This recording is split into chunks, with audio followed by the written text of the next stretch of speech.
What is up, YouTube? We're back after a week hiatus, Memorial Day weekend. I know I said I was going to make a news in the world of UFC Part 2. However, I did not. I will make it up eventually. But until then, we have Card of the Year, insane matchmaking. How is this in the Apex? Like insanity. Some of these fights, I just like these should have been on International Fight Week. That's how good this card is. Insane. Starting off, fight of the freaking year potential. Rayane dos Santos versus Alice Ardelin. Dos Santos decision. On to the next fight, Balaji Oki versus Michael Aswell. I don't know who Michael Aswell is. I'm pretty sure Oki was supposed to face someone else, but who was he supposed to face? I can't think of him off the top of my head. It was someone that I thought made this fight 50-50. I'm gonna lean Oki just because I don't know who this guy is. It seems like it was a few days notice at least. Um, I'm gonna go Oki first round KO. It just kind of puts it on him. Oki is kind of chinny though, but either way, I'm not really seeing this fight kind of exiting the first, so I'm just gonna trust in the UFC vet and Oki. On to the next fight, we have Jordan Levitt versus Kurt Hollabaugh. Now, these guys, in my opinion, are not good. They've gotten some wins. That's why they're still on the roster, but neither of these guys I don't ever see even sniffing top 15, especially in such a competitive division like this. I think it's such a tough fight to predict, honestly.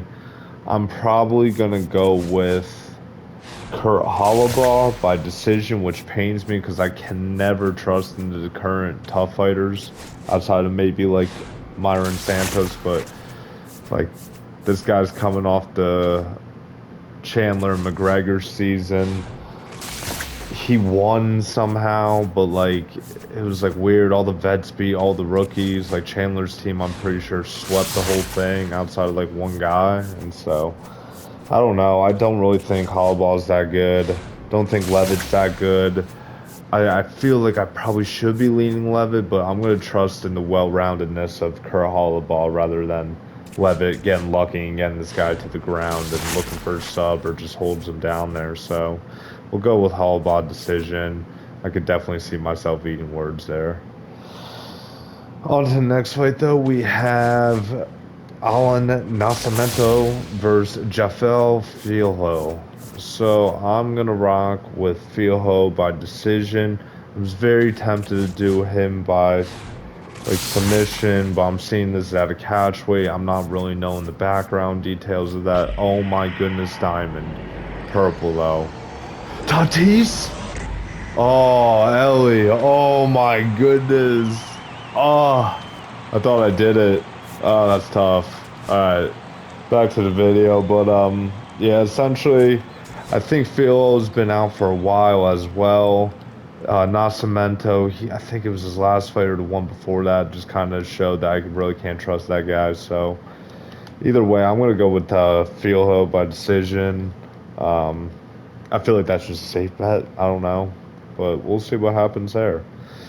On to the next fight, we got Battle of the Trash Cans. This is the type of stuff that makes this card of the year potential. No doubt about it. We got Zachary Reese versus Dusko Todorovic. Insane matchmaking. Like, how did they know we needed something like this? We needed something to lighten the mood, just two cans going right at it, you know what I mean? And with the circumstances of the two cans going right at it, I got to rock with Zachary Reese. Am I confident in it? No. Do I trust Dusko Todorovic in any way? Absolutely not. The fact that this guy's still on the UFC's, on the UFC roster is crazy. Um, oh my gosh, he actually got a win a couple years ago, but like the last time this guy's won is 2 years, 7 months ago. Like this is insane. Yeah, I can't trust this guy. Like, why is this guy still in the UFC? Like, explain to me. Like, middleweight's not that trash anymore. We really don't need this guy in the UFC, unless they're trying to hype up Zachary Reese again. But like, why? This guy's trash. Like, I don't know. I don't want to get into it, but either way, we're gonna rock with Reese first round KO. On to the next fight. Another one that's unbelievably fight of the year potential. Like the fact that this is, I think on the, no, it is on the main card, but still criminal. This should be headlining pay-per-view. We got Ketlin Vieira versus Macy Chiasson at women's featherweight. Yes, you heard that correctly. Women's featherweight. Is it back as a division? I don't know. Potentially down though with it. Not really. Either way, Vieira decision. Chiasson's probably gonna win. Just outmans her, you know. But I mean, it's just no. Vieira decision. Not going into it anymore. Next fight, Jacoby of Dustin versus Bruno of Lopez. Insane fight. I'm actually intrigued for this one. You know, this is it was hard for me to predict. I did have to look at Bruno Lopez's record because I was just trying to think if I've ever seen this guy fight. And I don't think I've watched that fight between him versus Magomed Gadzhibulov or whatever, however you say, you know what I mean. But I didn't watch that, so I don't know too much about this guy. Jacoby's just a vet that I feel like I can trust in. Got robbed in the Roundtree fight. Granted, that was a few years ago. He's coming off a win against Petrino. I think Jacoby's a safe bet. I'm going to go with second round KO. Hopefully this Bruno Lopez guy can win, get some new guys up at light heavyweight, but, you know, in the 4 or 5 years of me following the sport pretty close, all the light heavyweight prospects, all the heavyweight prospects outside of like 2 or 3 people that squeak through, they're all trash. They never make it. Like, it's just like, and if they're ever even in the rankings, it's because they got forced into it or like really fast, like just stupid shit. They didn't earn their way into the rankings, so to speak. But yeah, I'm going Jacoby second round KO. Hope I'm proven wrong, but we'll rock with that. On to the next fight, we have Ramiz Brahimaj versus Billy Ray Goff. I kind of want to rock with Billy Ray Goff, but I just don't know too much about him like right now.